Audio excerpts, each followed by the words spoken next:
The developing trade war between the United States and China keeps ratcheting up. There are reports tonight China has suspended exports of rare earth minerals. It's hard to predict how this will shake out, but it's looking increasingly like the goal for the U.S. is to reorient global trade away from China. They can inflict a lot of pain on their own populace, and they're going to be willing to do so to win this trade war with the United States. This is a really... Delegations from the United States and China met in Madrid in the middle of September with the goal of completing a crucial trade deal. A preliminary truce was reached during the negotiations, according to which no party would impose new tariffs or restrictions until the talks were over. The next in-person encounter was scheduled for late October, maybe during a regional summit in Malaysia where Presidents Xi Jinping and Donald Trump would meet. In Madrid, however, Beijing's top trade negotiators had a sneaking suspicion that the United States was more interested in reaching an agreement than was publicly apparent. A dramatic escalation was facilitated by such an impression. What followed was bold, possibly overconfident. On October 9th, China's Ministry of Commerce announced sweeping export control changes, applying not only to rare earth elements but also to lithium batteries, graphitic anodes, and other inputs vital to the tech industry. Under the new rules, any foreign producer using as little as 0.1% of Chinese origin material, or employing Chinese tech or processes in making magnets, semiconductors, or related equipment, must now apply for a Chinese export license. That extends even to goods made outside China that contain Chinese-sourced rare earths or processing methods. By expanding export restrictions to 12 rare earth elements and dozens of associated pieces of equipment, Beijing is making a bold move to institutionalize strategic control over critical supply chains. It will scrutinize licenses, especially for defense-related, aerospace, or semiconductor applications, on a case-by-case basis, and outright deny approvals involving foreign militaries. I view yesterday's announcement by China and the Chinese Communist Party as a Sputnik moment for America. You know, in 1957, the Soviet Union launched Sputnik, a satellite into space, and what we realized is they are trying to show the world that they are going to dominate economically, militarily, technologically, and that's what China's doing right now by leveraging what they will buy and what they will sell in an effort to really hinder our economy. You know, some have called this economic warfare, you know, a Pearl Harbor moment for our economy. What to me it says is we need all hands on deck to win this competition, and we need people to stop treating China like it's a normal country in the economy. They don't deserve the normal trade relationship status. They are not a developing country. They are leveraging everything they possibly can against the United States and the world order that we have benefited from. China has long held a dominant position in the rare earth industry, providing more than 90% of the refined processing capacity and around 70% of the world's mining production. The unique aspect of these controls is their growing scope, which includes overseas companies and downstream products located far from China's borders. The Foreign Direct Product Rule in semiconductor policy, which expands jurisdiction over certain exports created overseas if they use U.S. technology, is echoed by this strategy. Washington reacted quickly and incisively. President Trump declared on October 10th that, in addition to current tariffs, the United States will levy a 100% extra duty on Chinese imports starting on November 1st. Additionally, he announced that export controls on any and all critical software will be implemented concurrently.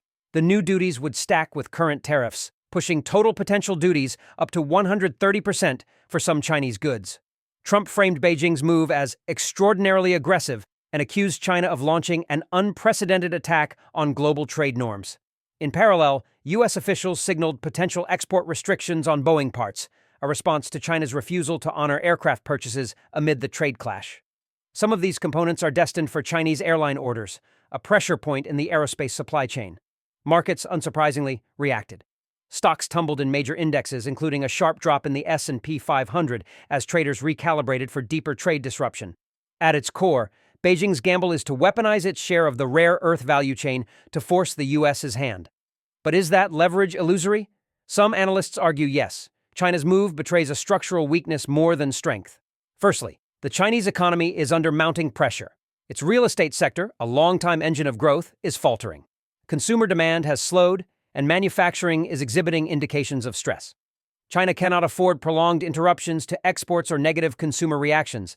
On the other hand, American companies have already begun to broaden their supply chains to include countries like Mexico, Vietnam, and India.